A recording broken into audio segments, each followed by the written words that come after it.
भोपाल में बीजेपी विधायक और पिछड़ा वर्ग मोर्चा की राष्ट्रीय उपाध्यक्ष कृष्णा गौर ने ओबीसी मोर्चा की संगोष्ठी का आयोजन किया। संगोष्ठी प्रदेश में कांग्रेस के धोखे और पिछड़ा वर्ग के साथ किए अन्याय को उजागर करेगी। कृष्णा गौर ने कहा कि पिछड़ा वर्ग की 52% आबादी है। कांग्रेस ने कभी प्रयास नहीं किया उन्हें उन्नत शैक्षिक करने का, मुख्य धारा में शामिल करने की कोशिश नहीं की गई। कांग्रेस की मानसिकता शुरू से ही पिछड़ा वर्ग की विरोधी रही है। भोपाल से उमेश यादव की रिपोर्ट। कांग्रेस की मानसिकता यादव की रिपोर्ट।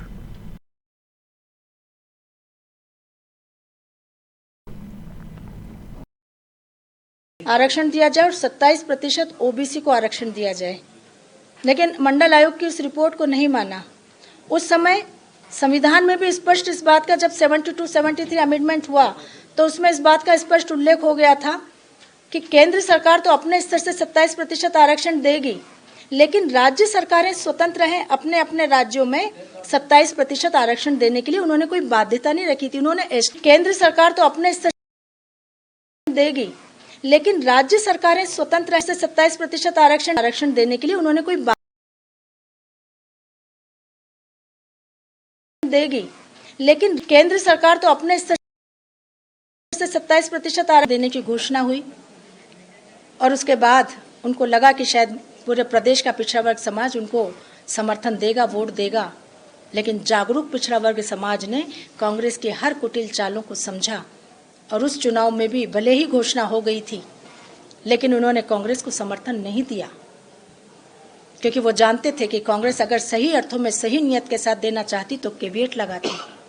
8 मार्च को कांग्रेस ने घोषणा करी, 10 मार्च को याचिका लगाई और 10 मार्च से लेकर 19 मार्च तक उनका एडवोकेट जनरल तक कोर्ट में खड़ा नहीं हुआ, जिसके पीछे की मंशा स्पष्ट रूप से हमें दिखाई देती है कि वो नहीं चाहते थे कि 14% से बढ़ाकर 27% आरक्षण दिया जाए। सिर्फ वोट हासिल करने की नियत से उन्होंने एक शगुफा छोड़ा था। इसलिए कांग्रेस पार्टी कभी भी इस देश और प्रदेश में पिछड़े वर्गों का भला नहीं कर सकती, ये सर्वविदित है। और इसीलिए आज पूरे मध्य प्रदेश में भारतीय जनता पार्टी के ओबीसी मोर्चे ने इस प्रकार के प्रबुद्ध वर्गों की संगोष्ठी आयोजित करके कांग्रेस के हर कुटिल चालों का पर्दाफाश करने का काम किया, पिछड़ा वर्ग विरोधी मानसिकता को उजागर करने का काम किया और केंद्र की श्री नरेंद्र मोदी जी की सरकार और मध्य प्रदेश में शिवराज सिंह जी की सरकार जिस प्रकार से पिछड़े वर्ग के कल्याण के लिए काम कर रही है, ईमानदारी से प्रयास कर रही है।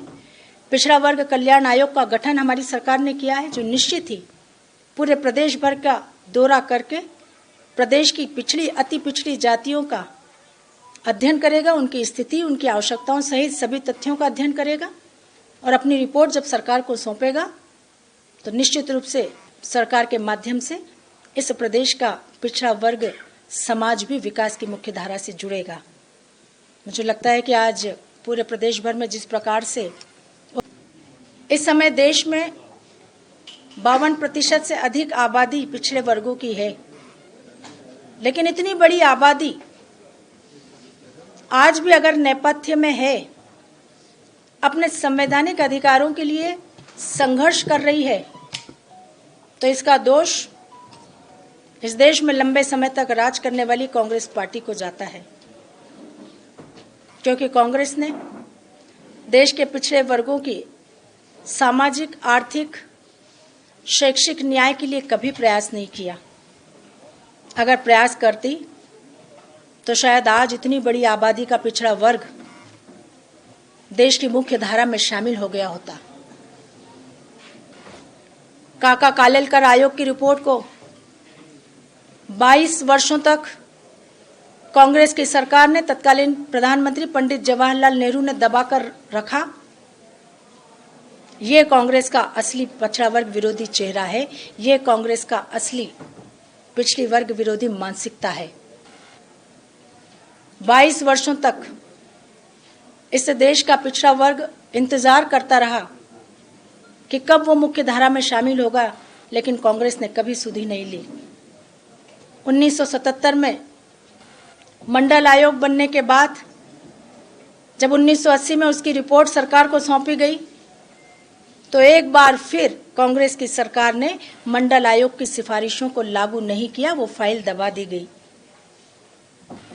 और इस देश में लगातार यह आवाज उठने लगी कि पिछड़ा वर्ग आयोग को संवैधानिक दर्जा दिया जाए, लेकिन लगातार कांग्रेस की सरकारों ने इस ओर ध्यान नहीं दिया और पिछड़े वर्ग आयोग को संवैधानिक दर्जा नहीं देकर उसे दंतहीन और शक्तिहीन ही बनाकर रखा, जिससे सीधा सीधा स्पष्ट होता है कि इस देश में कांग्रेस की मानसिकता प्रारंभ से ही पिछड़ा वर्ग विरोधी रही है।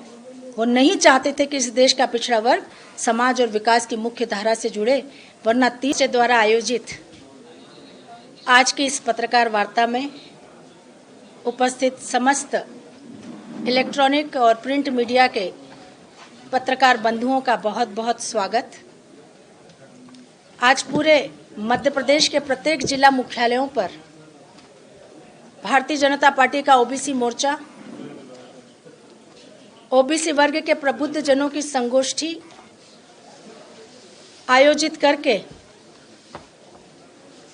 हमारी सरकार द्वारा पिछड़े वर्ग के कल्याण और उत्थान के लिए किए जा रहे कार्यों को उल्लेखित करेगा। और साथ ही साथ इस देश में कांग्रेस पार्टी ने आजादी के बाद से लगातार जिस प्रकार से पिछड़े वर्गों को ठगने का काम किया, धोखा देने का काम किया, उनकी असलियत जन जन को उजागर भी करेगा।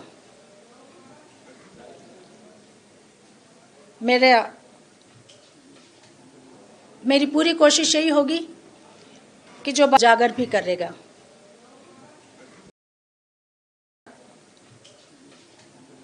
मेरी उजागर भी करेगा और उस विधेयक में यह स्वीकार किया कि मध्य प्रदेश में ओबीसी की आबादी 27% है, जबकि वास्तव में 51% है। अब आप विचार करिए कि 27% आबादी को 27% आरक्षण अर्थात 100% आरक्षण कैसे मिल सकता है। एक बहुत बड़ा झूठ बोलने का, ऑन रिकॉर्ड झूठ बोलने का दुस्साहस कांग्रेस ने किया था और उनके इस झूठ के कारण ही ओबीसी को 27% आरक्षण नहीं मिला। उसके साथ ही साथ पिछड़े वर्गों के कल्याण और उत्थान के लिए सरकार द्वारा चलाई जा रही योजनाओं में किसी भी प्रकार पिछड़ा वर्गों को लाभ ना मिले, इसकी कोशिश लगातार कांग्रेस पार्टी करती आई है। जबकि कांग्रेस ने पिछड़ों को कभी सम्मान नहीं दिया। जब आज एक तरफ हमारे प्रधानमंत्री जी ने अपने मंत्रिमंडल में 27 ओबीसी के मंत्रियों को सम्मान दिया, तो पूरे देश के पिछड़ा वर्गों का सम्मान हुआ। लेकिन कांग्रेस ने मध्य प्रदेश में 2003 में जब भारतीय जनता पार्टी की सरकार बनी तो पिछड़े वर्ग के मुख्यमंत्री सुश्री उमा भारती जी को सम्मान दिया। लगातार ओबीसी के मुख्यमंत्री बने, लेकिन 2003 के पहले का इतिहास उठाकर हम देख लें कि कांग्रेस ने कितने मुख्यमंत्री ओबीसी समाज के बनाए, क्योंकि कांग्रेस की मंशा ही नहीं है। और इसलिए आज पूरे प्रदेश का ओबीसी समाज यह बात बहुत अच्छी तरह से जान गया है कि कांग्रेस ने हमेशा पिछड़े वर्ग को गुमराह करने का काम किया और सिर्फ वोट बैंक की खातिर उपयोग करने का काम किया, उनके संवैधानिक अधिकारों का हनन करने का काम किया। एक और उदाहरण देना चाहूंगी कि जब मध्य प्रदेश में कमलनाथ की एक्सीडेंटल सरकार बनी थी, उस समय एक बार फिर आरक्षण के नाम पर पिछड़े वर्गों को गुमराह करने का प्रयास कांग्रेस सरकार ने उस समय किया था। 14 में आयोग की रिपोर्ट को दबाकर रखने का कारण क्या था, जबकि हमारे संविधान में स्पष्ट रूप से प्रावधान है कि इस देश में रहने वाले हर एक नागरिक को सामाजिक, आर्थिक, राजनीतिक, शैक्षिक न्याय मिलना चाहिए। और इसलिए स्पष्ट प्रावधान इस बात का भी था कि उस समय जो देश में असमानता है उसको दूर करने के लिए वर्गों को, चाहे वो एसटी, एससी या ओबीसी हो, आरक्षण का लाभ दिया जाना चाहिए, जिससे देश में सामाजिक समानता का भाव पैदा हो और सामाजिक समानता आए। लेकिन कांग्रेस ने कभी ये प्रयास नहीं किया, कभी ये कोशिश नहीं की। और आज भी कांग्रेस की सरकार समय समय पर और कांग्रेस पार्टी जिस प्रकार से पिछड़े वर्गों के साथ अन्याय करने का काम कर रही है, वो पूरी तरह से स्पष्ट है। जब देश में प्रधानमंत्री श्री नरेंद्र मोदी जी की सरकार आने के बाद अब लगातार पिछड़ों के भाग्य उदय हो रहे हैं, पिछड़े वर्गों का कल्याण और उत्थान हो रहा है, पिछड़ा वर्ग सामाजिक, आर्थिक और शैक्षणिक दृष्टि से देश की मुख्य धारा से जुड़ रहा है और अनेक अवसर ऐसे मिल रहे हैं। ऐसे समय में भी कांग्रेस को राजनीति करने की सूझ रही है। मध्य प्रदेश में पंचायत चुनाव की घोषणा जब हुई तो कांग्रेस की मंशा के अनुसार वो कभी नहीं चाहते थे कि ओबीसी आरक्षण के साथ पंचायत के चुनाव हो। इसीलिए उन्होंने चुनाव में व्यवधान पैदा किया और इसीलिए उनके राज्यसभा सदस्य श्री विवेक तनखा ने कोर्ट में याचिका लगाई। अगर कोर्ट में फैसला दे दिया था तो उस फैसले का वहाँ पर उन्हें बहस करनी चाहिए थी, आर्गुमेंट करना चाहिए था, क्योंकि पिटिशनर वही थे, याचिकाकर्ता वही थे।